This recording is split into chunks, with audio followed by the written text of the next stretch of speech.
Welcome audio story network. आपका स्वागत है हमारे YouTube channel audio story network पर। स्टोरी सुनने से पहले आप अपने दोनों कानों में ईयरफोन जरूर लगा लें। स्टोरी सुनने का असली मजा ईयरफोन के साथ ही में है।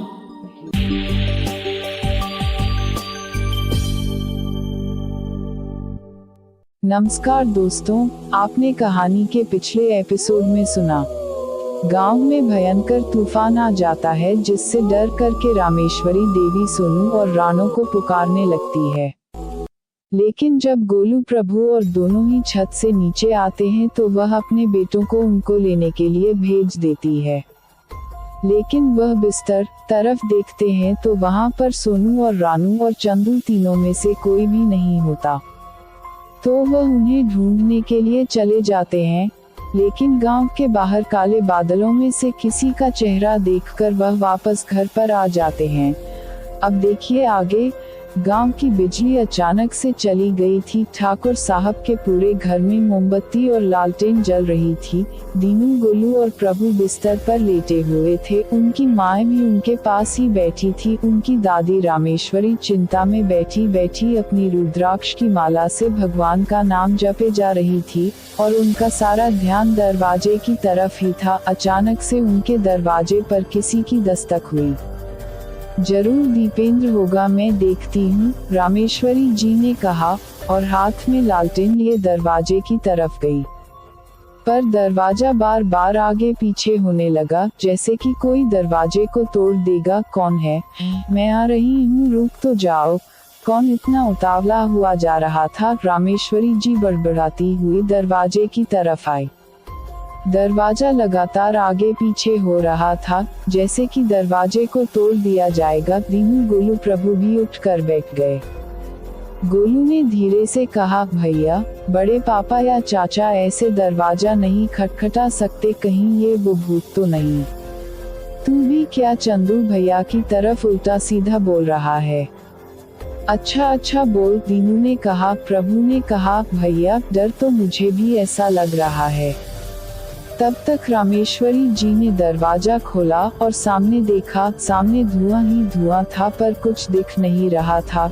रामेश्वरी जी के हाथ में रुद्राक्ष की बड़ी सी माला जिससे वो जाप कर रही थी, उसी से उन्होंने दरवाजे को पकड़ रखा था। ये अचानक धुआं कहाँ से हो गया? किसने आग लगा दी इतनी रात में? उन्होंने अपने चश्मे को ठीक से आंखों पर लगाते हुए कहा। पर चश्मा लगाते ही वो अंधेरा गायब हो गया। न जाने मेरी आंखों को भी क्या हो गया। चश्मा लगाते ही तो साफ दिखता है, यहाँ तो चश्मा लगाते ही धुआं गायब हो गया। और वो कमबख्त कहाँ चला गया जो दरवाजे को तोड़ने के लिए आमादा था? इंसान था या कोई भूत? पलक झपकाते ही गायब हो गया। उन्होंने दरवाजे से इधर उधर झांक कर देखा। कोई है क्या? कमबख्त जो भी है, सामने आओ, कहते हुए उन्होंने दरवाजा बंद कर लिया और आकर दीनू, गोलू के पास खाट पर आकर बैठ गई। क्या हुआ दादी? कौन था? दीनू ने पूछा। क्या पता, न जाने कौन कमबख्त इतनी रात में दरवाजा खटखटा रहा था। जब दरवाजा खोला तो केवल धुआं जैसा था। चश्मा लगाते ही वो धुआं भी गायब हो गया। रामेश्वरी ने दीनू की खाट पर लेटते हुए कहा। तभी अचानक से दरवाजा पर दोबारा किसी ने दस्तक दी। दादी ने कहा, अब कौन आ गया? चैन से लेटने भी नहीं दे रहे। दादी, आप लेटे रहो, मैं देखता हूँ, गोलू ने कहा और लालटेन लेकर जल्दी से दरवाजे की तरफ गया। उसने जैसे ही दरवाजे को खोला, धुएं का गुब्बार अचानक से उसकी आंखों पर छा गया और एक जोरदार हवा के झोंके ने उसे धक्का दिया, जिससे वो पीठ के बल जमीन पर गिर गया। उसके हाथ की लालटेन जमीन पर गिरकर बुझ गई। साथ ही अचानक से आए हवा के झोंके से घर की सारी मोमबत्तियां और लालटेन बुझ गई। सारे घर में एक अजीब सी दुर्गंध फैल गई। गोलू, प्रभु जोर से चिल्लाए, मम्मी, दादी। रामेश्वरी जल्दी से खड़ी हुई। गोलू, क्या हुआ? कैसे गिर गया? चोट तो नहीं आई? और ये एकदम से सब लालटेन और मोमबत्तियां कैसे बुझ गई? और ये अजीब सी मरे हुए जानवर सी बू कैसे आ रही है? मैं देखती हूँ, रानो की मम्मी ने कहा और जल्दी से कमरे में से टॉर्च ढूंढ कर लाए और दरवाजे की तरफ जहाँ गोलू गिर पड़ा था उस तरफ रोशनी की। पर रोशनी करते ही वो अचानक से चीख पड़ी और चिल्लाई, नहीं गोलू भागो वहाँ से। टार्च भी जमीन पर गिर गई। क्या हुआ, सब ठीक तो है? रामेश्वरी ने अपनी जगह से खड़े होकर कहा। माँ, गोलू के पास कोई खड़ा था, उसकी भयानक लाल आंखें, और वो अचानक से चुप हो गई। गोलू गोलू तू ठीक तो है, बोलता क्यों नहीं? दीनू ने कहा और अंधेरे में अपने हाथों को आगे करते हुए दरवाजे की तरफ चलने लगा। अचानक से उसके पैर से कुछ टकराया और वो गिर पड़ा और चिल्लाया, आह! क्या हुआ दीनू? हाय राम, क्या हो गया? आज मेरे घर में अनर्थ कैसे हो रहा है? बहू जल्दी से टार्च से देखो दीनू, गोलू को क्या हुआ है? दीनू की मम्मी ने जल्दी से टार्च उठाई और गोलू की तरफ देखा। वहाँ सच में कोई था। कौन है वहाँ? गोलू से दूर हटो। रामेश्वरी जी जल्दी से दीनू की माँ के पास आई, उससे टार्च ली और देखा वहाँ कोई नहीं था। जल्दी से गोलू के पास गई। गोलू मेरे लाल, क्या हो गया? लगता है चक्कर आ गए हैं, रामेश्वरी जी ने उसे उठाते हुए कहा। दीनू और प्रभु दहशत में थे, क्योंकि ऐसा सब कुछ वो पहले भी देख चुके थे। वो दोनों एक दूसरे का हाथ कसकर पकड़ बैठ गए। कुछ देर बाद ही उन्हें लगा कि उनकी खाट को कोई ऊपर की ओर उठा रहा है। मम्मी, दादी बचाओ, हमारी खाट उड़ रही है, लगता है भूत। प्रभु चिल्लाने वाला था, पर अचानक दीनू ने उसके मुंह पर हाथ रख दिया। नहीं नहीं, कोई भूत नहीं होता, डर मत, रामेश्वरी ने कहा। और तभी पास घर के पंखे हिलने लगे। अलमारी में रखे सामान नीचे गिर गए। दरवाजे और खिड़कियां जोर जोर से आगे पीछे होने लगे। रानू की मम्मी ने जल्दी से टार्च से सब तरफ देखा, पर उन्हें कुछ नजर नहीं आया। कौन है? कौन मजाक कर रहा है? दीनू, प्रभु अगर ये तुम हो तो पिटोगे मुझसे बहुत बुरा, रामेश्वरी जी ने कहा। नहीं दादी, हम तो खाट पर ही बैठे हैं, ये तो जरूर भूत है, दीनू ने कहा। अरे मैंने कहा ना, कोई भूत नहीं होता, रामेश्वरी जी ने कहा। और तभी अचानक से रामेश्वरी जी को ऐसा लगा कि किसी ने उनको धक्का दिया। वो लड़खड़ा कर दीनू की खाट पर गिर गई और उनके हाथ की माला भी गिर गई। कौन है? कौन है? जो भी है सामने आओ, तब मैं तुमको बताती हूँ, रामेश्वरी जी ने गुस्से में कहा। तब अचानक से वो अजीब से गंध पूरे घर में फैल गई और घर के सब सामान हिल हिल कर गिरने लगे। कुछ ही देर में अचानक से एक धुआं जैसे गुब्बार बना और उसकी 2 लाल आंखें, और फिर उसकी भयानक हंसी, हा हा हा हा हा। तुम में से कोई नहीं बचेगा, सबसे पहले इस औरत को ही मारूंगा मैं, ठाकुर के खानदान का अंत होगा और शैतान की जीत, हा हा हा हा, उसने जोर जोर से चिल्लाते हुए कहा। उसकी ये जोरदार हंसी और घर में ये सब होता देख सोनू और दीनू की मम्मी तो लगभग बेहोश ही हो गई। रानू की मम्मी ने उन दोनों को संभाला। गोलू, प्रभु और दीनू भी थर थर कांपने लगे। रामेश्वरी जी भी बहुत ज्यादा डर गई। उनके रुद्राक्ष की माला उनके हाथ से अंधेरे में गिर गई थी।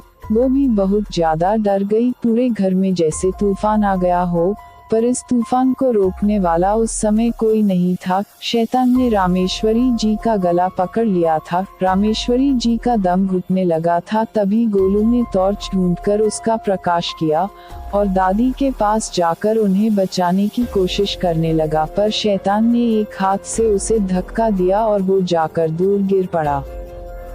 चंदू गुरुजी की कुटिया में से बाहर निकलकर रानो को बुलाने आया था, पर रानो उसे कहीं नजर नहीं आई। वो अनजाने भय से अंदर तक कांप उठा। रानो को जहां वो बैठा हुआ छोड़ कर गया था, रानो वहां नहीं थी। रानो दीदी, रानो दीदी, कहाँ हो आप? उसने इधर उधर देखते हुए कहा, पर रानो उसे दूर दूर तक नजर नहीं आई। वो जल्दी से गुरुजी के पास गया, उन्हें सारी बात बताई। वो भी जल्दी से बाहर आए, चारों तरफ देखने लगे। जंगल की आग जो अभी भी पूरी तरह से बुझी नहीं थी, प्रकाश का माध्यम बन रही थी। दीदी कहाँ चली गई गुरुजी? दीदी ठीक तो होगी ना? चंदू ने लगभग रोते हुए कहा। हाँ रानो ठीक होगी, वो समझदार लड़की है, उसके साथ कुछ गलत नहीं हो सकता, तुम परेशान मत हो। उन्होंने उसके सिर पर हाथ फेरते हुए कहा। पर हमें दीदी को ढूंढना चाहिए। लेकिन रानो को इतनी रात में इस जंगल में तुम कहाँ ढूंढोगे बेटा?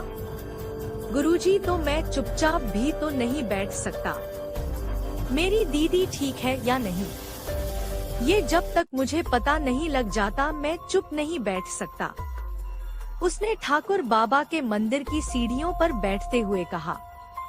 पर तभी अचानक वहाँ वन विभाग की जीप और पानी के टैंकर आ गए। उसमें वन विभाग के कुछ कर्मचारी और चंदू के मामा शक्तिराज थे। बिना एक पल की देर किए सभी जल्दी से आग को बुझाने के प्रयास में लग गए। शक्तिराज जल्दी से ठाकुर बाबा के स्थान पर गया। गुरुजी के साथ वहाँ चंदू को देखकर शक्तिराज चैंक गया। उसे देखते ही उसके मुंह से निकला, चंदू तू यहाँ? और सोनू रानो राजू कहाँ है?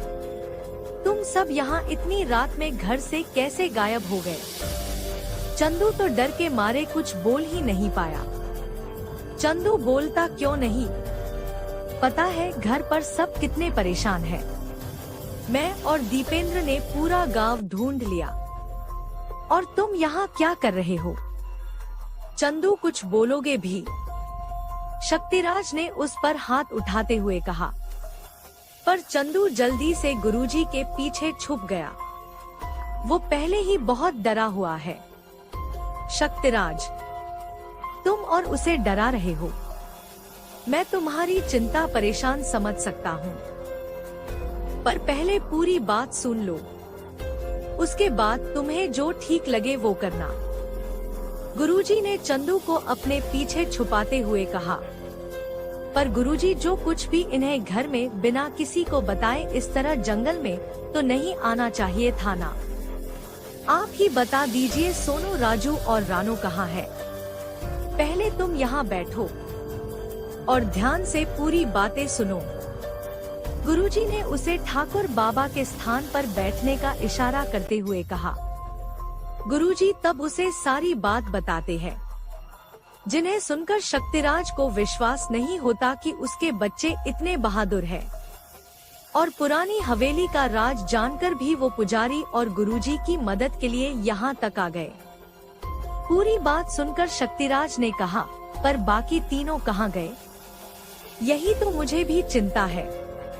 रानो तो अभी कुछ देर पहले तक यही थी, पर अचानक जाने कहाँ गायब हो गई।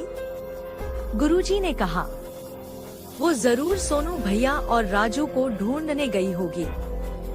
चंदू ने कहा, तो जल्दी से हमें जंगल के रास्ते पर जाना चाहिए, वो ज्यादा दूर नहीं गई होगी। शक्तिराज ने कहा। शक्तिराज जल्दी से उठा और वन विभाग के अधिकारी को रानो सोनू राजू के गायब होने और ढूंढने की बात की। तब वन विभाग का वो अधिकारी ने अपने ड्राइवर के साथ जीप उनके साथ भेजने को तैयार हो गया। शक्तिराज और चंदू जल्दी से जीप में बैठे और जंगल की ओर चल दिए। उनकी किस्मत अच्छी थी, कुछ दूर जाने पर ही रास्ते में रानो एक पेड़ के पास बैठी हुई मिली। शक्तिराज ने जल्दी से जीप रोकने की कहा। रानो उन्हें देखते ही उनके पास आई और कहा, मामा जी सोनू भैया बेहोश है, जल्दी से कुछ कीजिए। क्या हो गया उसे? कैसे बेहोश हो गया? शक्तिराज ने जल्दी से उसे अपने हाथों से जगाने की कोशिश करते हुए कहा। पता नहीं, शायद पानी की कमी से बेहोश हो गए। तुम तो ठीक हो ना? शक्तिराज ने रानो से कहा। हाँ मैं ठीक हूँ। सोनू भैया और राजू को ढूंढने आ गई थी। दीदी मुझे या गुरुजी को तो बताना था ना, हम कितने परेशान हो गए थे। और राजू कहाँ है? अचानक चंदू ने वहाँ आकर कहा। वही तो पता नहीं, ये तो सोनू भैया ही बता सकते हैं। रानो ने कहा। हाँ इसके लिए पहले सोनू का होश में आना जरूरी है। सोनू को जीप में बिठाओ और उसे होश में लाने की कोशिश करो, शक्तिराज ने कहा। हाँ मामा जी, रानो ने कहा। शक्तिराज ने जल्दी से सोनू को उठाकर जीप में बिठाया। उसके चेहरे पर पानी के छींटे मारे और उसके मुंह में पानी डालने की कोशिश की। कुछ ही देर की कोशिश के बाद उसे होश आ गया। सामने पापा को देखकर वो बहुत ज्यादा डर गया। उसने चारों तरफ देखा, वो जीप में कैसे और मामा जी यहाँ कैसे? रानो ने उसके मन की स्थिति को समझते हुए कहा, भैया डरो मत, मामा जी को सब बात पता चल गई है। आप जल्दी से ये बताओ कि राजू कहाँ है? राजू तो मेरे साथ ही था, सोनू ने याद करते हुए कहा। क्या हुआ, राजू तुम्हारे साथ था तो फिर कहाँ गया? शक्तिराज ने कहा। मुझे अभी कुछ याद नहीं आ रहा, सोनू ने अपना सिर पकड़ते हुए कहा। भैया, मैंने जब आपको सड़क पर देखा था तो आप पत्तों से ढके हुए थे। एक बार तो आपको देखकर मैं डर गई थी, जाने क्या क्या उल्टा सीधा सोच लिया था। पर अब लगता है कि वो आपको बचाने के लिए राजू पत्तों से ढक कर गया होगा। पर आपको इस तरह से पत्तों से ढककर वो गया कहाँ होगा? रानो ने सोनू को याद दिलाते हुए कहा। पता नहीं, पर बेहोश होने से पहले मैंने उसे उस पेड़ के नीचे जाने की कहा था जहाँ पानी की बोतल भूल आए थे। हो सकता है वहीं गया हो, सोनू ने अपने दिमाग पर जोर डालते हुए कहा। भाई, जल्दी से जीप को आगे की तरफ लो। सोनू, तुम याद करना तुम किस पेड़ की बात कर रहे हो? शक्तिराज ने कहा। हाँ पापा, सोनू ने कहा। रानो और चंदू दोनों से उसे बहुत सारी बातें करना था और बहुत कुछ बताना था, पर पापा के सामने वो उनसे कुछ भी कहने में डर रहा था। जीप तेज गति से उस सुनसान जंगल के रास्ते में चली जा रही थी। अचानक सामने वही पेड़ देखकर उसने जीप रोकने को कहा। ड्राइवर ने अचानक से ब्रेक दबाए। शक्तिराज ने देखा उस पेड़ के नीचे झाड़ियाने में कोई दुबक कर बैठा है। जल्दी से जीप से उतरते हुए उन्होंने अपनी टार्च से वहां प्रकाश डालते हुए कहा, राजू, क्या तुम हो? तब तक रानो, सोनू, चंदू भी जीप से उतर चुके थे। राजू, अगर तुम हो तो जल्दी बाहर आओ। देखो सोनू भैया और मैं तुम्हें बचा लेंगे, मामा जी से मत डरो, रानो ने कहा। राजू जल्दी झाड़ियों में निकला और आकर रानो के गले लग गया।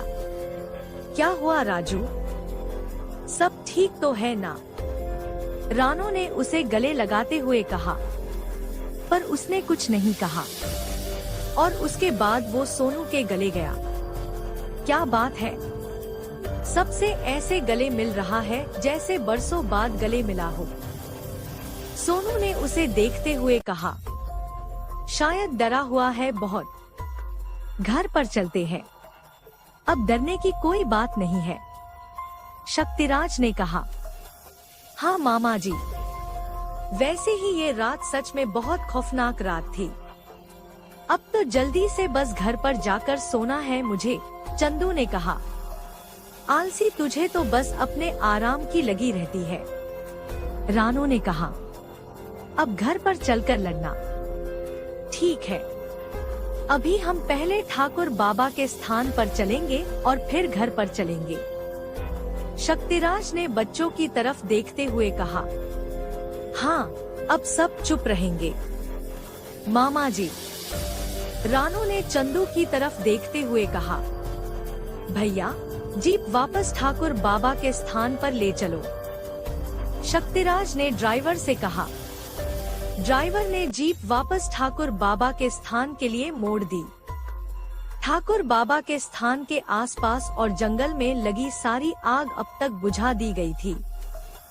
शक्तिराज के मित्र माखन सिंह की वजह से ये काम और जल्दी हो गया था। बच्चों को इतनी रात में वहाँ देखकर वो भी चैंक गया, पर शक्तिराज ने उसे बाद में सारी बात बताने के लिए कहा और साथ ही उससे कहा कि वो उन्हें गांव तक छोड़ दे। इधर उनके घर पर उसे शैतान ने रामेश्वरी जी को अभी तक छोड़ा नहीं था। किसी को कुछ समझ नहीं आ रहा था कि क्या किया जाए। दीनू ने जल्दी से वहाँ पड़ी दादी की छड़ी उठाकर उस शैतान को पर फेंकी, पर वो छड़ी जमीन पर इस तरह गिर गई जैसे हवा में फेंकी गई हो। पर तभी दीपेंद्र वहाँ आ गया। उसके साथ मंदिर के पुजारी जी भी थे। पुजारी जी रास्ते में ही दीपेंद्र को मिल गए थे। वो उनके ही घर जा रहे थे। उन्होंने अंदाजा लगा लिया था कि घर में क्या हो रहा होगा। उस समय दीपेंद्र के हाथ में टार्च थी। उसने रामेश्वरी जी तरफ प्रकाश किया। उनका गला किसी काली परछाई ने पकड़ रखा था। पुजारी ने जल्दी से अपनी पोटली में से सिंदूर निकालकर उस तरफ फेंका और उस शैतान ने रामेश्वरी जी को छोड़ दिया और चिल्लाने लगा। पर अगले ही पल वो पुजारी की तरफ बढ़ा। पुजारी ने जल्दी से अपनी पोटली से गंगाजल निकाला और उसका ढक्कन वो खोलने ही वाले थे कि शैतान ने उनको धक्का देकर गिरा दिया। उसी वक्त दीपेंद्र ने उस पर गंगाजल को उठाने की कोशिश की, पर उस शैतान ने उसे भी धक्का देकर गिरा दिया। उनके हाथ में जो टार्च थी वो भी चकनाचूर हो गई। पर इसी दौरान गोलू प्रभु ने घर में लालटेन जला दी। उन्होंने देखा कि रामेश्वरी, दीपेंद्र और पुजारी जमीन पर गिरे हुए हैं। दीनू ने गोलू प्रभु से कहा, वो दिन याद है, हमें बस वैसा ही कुछ करना है। हाँ, हम समझ गए, गोलू प्रभु ने कहा। और प्रभु जल्दी से घर के मंदिर में गया और पूजा की घंटी बजाने लगा। इधर गोलू ने जल्दी से पुजारी जी की जमीन पर गिरी पोटली में सिंदूर निकाला और शैतान पर फेंक दिया, जो उसकी डरावनी लाल आंखों में गया। और अगले ही पल वो खतरनाक चीख निकालते हुए वहाँ से दूर हट गया। तब तक दीनू भी मंदिर की घंटी बजाते हुए वहाँ आ गया। शैतान ने गोलू की तरफ बढ़ने लगा, पर उसी वक्त उसने फिर से सिंदूर उसकी तरफ फेंक दिया। प्रभु ने जल्दी से जाकर पुजारी को उठाया और कहा, अब आगे आपको संभालना है। पुजारी ने देखा कि वो शैतान दीनू और गोलू में उलझा था। तब तक उन्होंने जल्दी से हाथ में गंगाजल लिया और उसे अंजलि में भरकर कुछ मंत्र पढ़े और अगले ही पल उसे उस शैतान पर फेंक दिया। उन बनूदों ने जैसे उसके ऊपर तेजाब का काम किया हो। उसके धोने जैसे शरीर में से भी सफेद सफेद निशान होने लगे। अपनी शैतान लाल आंखें बंद कर वो बहुत ही भयानक चीख निकालने लगा। पुजारी जी ने दीपेंद्र को हाथ का इशारा करते हुए दरवाजा बंद करने की कहा। दीपेंद्र ने बिना एक पल की देर किए दरवाजा बंद किया। पुजारी ने जल्दी से उस शैतान के आसपास सिंदूर से एक घेरा बना दिया और दीपेंद्र ने जल्दी से पुजारी की पोटली में से प्रेत बाधा करने के सामान निकालने शुरू कर दिए। शैतान उस घेरे को पार नहीं कर पा रहा था और बहुत ही खतरनाक आवाज में चिल्लाए जा रहा था। घर में तेज हवाएं इधर से उधर आ जा रही थी। लालटेन की रोशनी भी कम ज्यादा हो रही थी। बहुत ही भयानक माहौल था। घर की सभी महिलाओं की सांस हलक में अटक गई थी। उन्हें समझ नहीं आ रहा था कि ये सब हो क्या रहा है। पुजारी ने जल्दी से हाथ में सिंदूर लिया और फिर मंत्र पढ़ना शुरू कर दिया और फिर वो सिंदूर गंगाजल में मिलाकर उस शैतान के ऊपर फेंक दिया, जैसे उसे किसी ने आरी से काट दिया हो। इस तरह से वो चिल्लाने लगा। घर के सारे खिड़की दरवाजे जोर जोर से हिलने लगे, जैसे कि कोई उन्हें पूरी ताकत से अंदर बाहर कर रहा हो। पुजारी ने एक नारियल लिया और मंत्र पढ़ते हुए उस पर मौली बांधना शुरू कर दिया। शैतान बार बार उस घेरे से बाहर निकलने का प्रयास कर रहा था, पर वो निकल नहीं पा रहा था। उसके बहुत तेज चिल्लाने की आवाज प्रभु को बहुत बुरा लग रहा था। प्रभु ने मंदिर की घंटी जोर जोर से बजाना शुरू कर दिया, जिसे सुनकर उसे शैतान की जैसे जान निकलने लगी। पुजारी ने अगले ही पल एक नींबू निकाला और जैसे ही उसके 2 टुकड़े किए, अचानक से न उस शैतान ने अपनी सारी ताकत लगाकर बहुत ही डरावनी चीख निकाली। गोलू के हाथ से घंटी उछलकर गिर गई। राजू और प्रभु भी डर से पीछे हो गए। सारी औरतें अंदर तक कांप गई। दीपेंद्र भी अपनी जगह से पीछे हट गए। घर से सारे खिड़की दरवाजे एकदम से खुल गए और साथ ही लालटेन भी बुझ गई। एकदम से पूरे घर में अंधेरा हो गया। घर में जो तूफान जैसी स्थिति वो एकदम शांत हो गई। कुछ ही देर में बिजली भी आ गई। दीपेंद्र ने जल्दी से पुजारी को उठाया। रामेश्वरी जी को दीनू और प्रभु की मम्मी ने संभाला। किसी को कुछ समझ नहीं आ रहा था कि ये सब क्या हुआ, पर इस वक्त सब शांत था। क्या शैतान चला गया? गोलू ने कहा, हाँ बेटा, अब वो कभी इस घर में नहीं आएगा। पुजारी ने कहा। उसी वक्त शक्तिराज भी वहाँ बच्चों के साथ आ गए। घर की सारी स्थिति देखकर उन्हें कुछ समझ न आया, पर उन्हें सही सलामत देखकर घर की सभी महिलाएं अभी जो कुछ भी हुआ था वो सब भूल गई और अपने बच्चों को गले लगा लिया। सब उनसे ऐसे मिले जैसे कई बरसों के बाद मिले हो। शक्तिराज ने कहा, ये सब उस हवेली के भूत के चक्कर में। मैंने दीपेंद्र जी को भी सब बता दिया है। अभी ये बातें रहने दीजिए, अभी तो खुशी मनाइए। उस भूत से आपको मुक्ति मिल गई है। पुजारी ने कहा। क्या सच में पुजारी जी? रानो ने पुजारी जी के पास आकर कहा, हाँ बेटा, गुरुजी ने मुझे भूत से मुक्ति और उसके विनाश के सब तरीके बताकर ही भेजा था। अब कोई दिक्कत नहीं है। पुजारी ने कहा, ये तो बहुत अच्छा हुआ पुजारी जी। ये रात और ये पुरानी हवेली के राज की भूत की कहानी सच में बहुत लंबी हो गई थी। आज इस अंत के साथ ही सबको चैन मिलेगा। रानो ने कहा। नमस्कार दोस्तों, तो आई होप आपको हमारी एक कहानी की सीरीज पसंद आई होगी।